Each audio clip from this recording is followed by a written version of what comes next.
ओम नमो वेंकटेशाय। ओम श्री गुरुभ्यो नमः। श्री हरि गुरु को मन से प्रणाम करते हुए साष्टांग वंदन करता हूँ और साथ में आप सभी को यथायोग्य अभिवादन करता हूँ, नमस्कार करता हूँ। आज सोचा मैंने हिंदी में वीडियो बनाऊँ। आज जन्माष्टमी है, गोकुलाष्टमी है, श्री कृष्ण जयंती है, जन्मोत्सव का महापर्व है। और वैसे ही आज संत ज्ञानेश्वर महाराज, इनकी भी जयंती है। ये निमित्त मैं आप सभी को हार्दिक शुभकामनाएं देता हूँ। और ये जो महापर्व है, सर्वदूर जहाँ जहाँ श्री कृष्ण जी का संदेश पहुँचा है, वहाँ सभी जगह पर ये पर्व, महापर्व हर्षोल्लास के साथ मनाया जाता है। ये कहने की कोई आवश्यकता नहीं है। अर्थात कहीं पर विशेष रूप से पूजा अर्चना अनुष्ठान किया जाता है, तो कहीं भजन संकीर्तन, नाम संकीर्तन इत्यादि करते हुए भक्तिमय वातावरण में जन्मोत्सव मनाया जाता है, तो और कहीं श्री कृष्ण का जन्म इसी प्रकार से मनाया जाता है जैसे अपने घर में एक किसी नवजात शिशु का जन्म हो गया हो। और कृष्ण के बारे में, श्री कृष्ण के बारे में कहने के लिए कुछ है ही नहीं, सब कुछ सबको मालूम है, ज्ञात है। और इस वजह से मैं ज़्यादा कुछ बताना नहीं चाहूँगा। फिर भी अनसुनी कहानी, ऐसा नहीं कहना चाहिए कि सुनी नहीं है किसी ने, ऐसा नहीं है।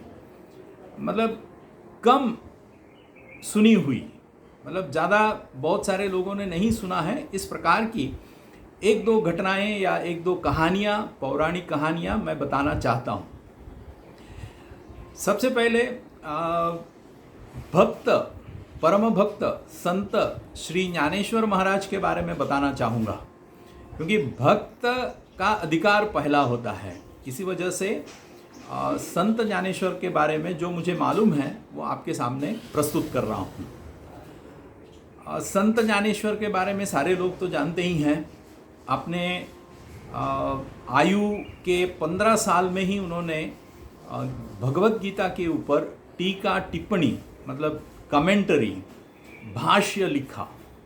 भाष्य का मतलब यह होता है कि अपना एक विचार, यानी किसी एक और व्यक्ति का उसको अनुवाद करना इस प्रकार से नहीं है, वो भाष्य बताया जाता है।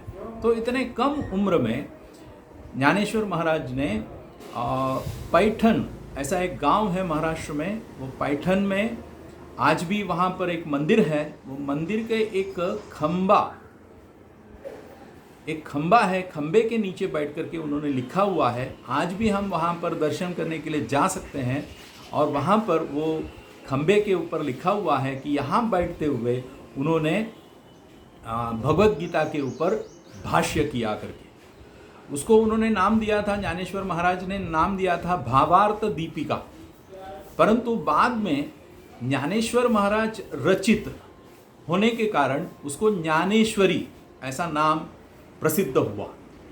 और आज ज्ञानेश्वरी देश के भाषाओं में नहीं, विदेशी भाषाओं में उसका भाषांतरण, अनुवाद हुआ है। और ज्ञानेश्वरी आज भी इतना महत् ग्रंथ में से एक है और सभी लोग उसका अध्ययन और उसके ऊपर अनुसंधान, मतलब रिसर्च इत्यादि में लगे हुए हैं। ज्ञानेश्वरी ग्रंथ में जो दृष्टांत दिए हैं शायद ही अन्य ग्रंथों में मिलेगा।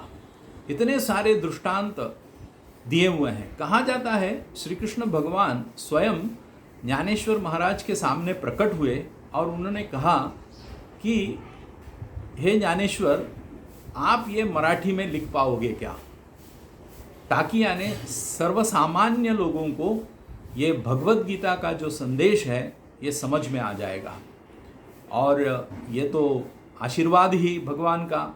तो ज्ञानेश्वर महाराज तो तैयारी थे और इतने तैयार थे कि उन्होंने एक और हरिपाठ करके लिखा हुआ है, उसमें उन्होंने कहा हुआ है मराठी में कि मागिलिया जन्मा मुक्त झालो, मतलब पिछले जन्म में ही मैं मुक्त हो गया, मतलब वो मुक्त थे, यानी इतनी कृपा थी उनके ऊपर कि उन्होंने जन्म लेने के बाद ही, मतलब इतने छोटे उम्र में, आयु में, ज्ञानेश्वरी ये भगवत गीता के ऊपर भाष्य उन्होंने लिखा। और उसका जो वर्णन शुरू होता है ओम नमो जी आद्या वेद प्रतिपाद्या, ये इतना सुंदर है। और भी उसके बारे में बहुत कुछ कहा जा सकता है। ज्ञानेश्वरी में एक भाग आता है पसाय दान। पसाय दान का मतलब होता है प्रसाद दान। ज्ञानेश्वरी पूरा लिखने के बाद उन्होंने अपने गुरु बड़ा भाई निवृत्तिनाथ, उनके पास दान मांगा, मतलब प्रसाद मांगा कि मैंने ज्ञानेश्वरी लिखी है और आप इसको आशीर्वाद दीजिए, अनुग्रह कीजिए। और वो करते हुए एक विशेष प्रार्थना उन्होंने की, और वो विशेष प्रार्थना को पसाय दान ऐसा मराठी में कहते हैं, पुरानी मराठी है, और उसमें ये पसाय दान के रूप में है। और उसमें वो सुंदर इतना प्रार्थना करते हैं कि खुद के लिए, स्वयं के लिए कुछ मांगा नहीं उन्होंने पूरा संपूर्ण जगत के लिए मांगा। और जगत में जो भी चराचर सृष्टि है उसमें प्रेम भक्ति बढ़े और ईश्वर निष्ठा बढ़े, सद्वृत्ति बढ़े, और उसके वजह से सारे सुखी हो। और जो व्यक्ति को जो मन में आए, वांछित जो है, जिनको जो चाहिए वो मिले, इस प्रकार की प्रार्थना उन्होंने की है। अर्थात ज्ञानेश्वरी के बारे में बहुत कुछ कहा जा सकता है। एक जो घटना है उसका भी मैं वर्णन करना चाहता हूँ। अर्थात बहुत सारे लोगों को ये मालूम भी होगा, उन्होंने वारी शुरू की है। वारकरी संप्रदाय करके महाराष्ट्र में है, आज भी वो अखंड चालू है। आषाढ़ महीना और कार्तिक महीना की एकादशी के लिए यात्रा या जात्रा निकलती है। आलंदी में समाधि ली हुई है ज्ञानेश्वर महाराज ने, और आलंदी से और फिर संत तुकोबा महाराज, तुकाराम महाराज, इनका भी गांव वहाँ आसपास में है, देहू करके गांव है। ये दोनों जगह से वारी निकलती है, यात्रा निकलती है, उनके पादुकाएं निकलती हैं, और वो पादुकाएं वहाँ से निकल करके पंढरपुर तक जाती है, विट्ठल मंदिर, विट्ठल दर्शन के लिए। और आषाढ़ी कार्तिक ये 2 महीने इसके एकादशी के, शुक्ल पक्ष की एकादशी के पहले, मतलब दशमी में वहाँ पहुँच जाते हैं, और दूसरे दिन एकादशी के दिन वहाँ पर दर्शन, पूजा, विशेष रूप से पूजा वगैरह पंढरपुर में विट्ठल मंदिर में किया जाता है। तो अर्थात ये वारी के बारे में कहने के लिए कि ज्ञानेश्वर महाराज जब उनका ध्यान में आ गया कि भक्ति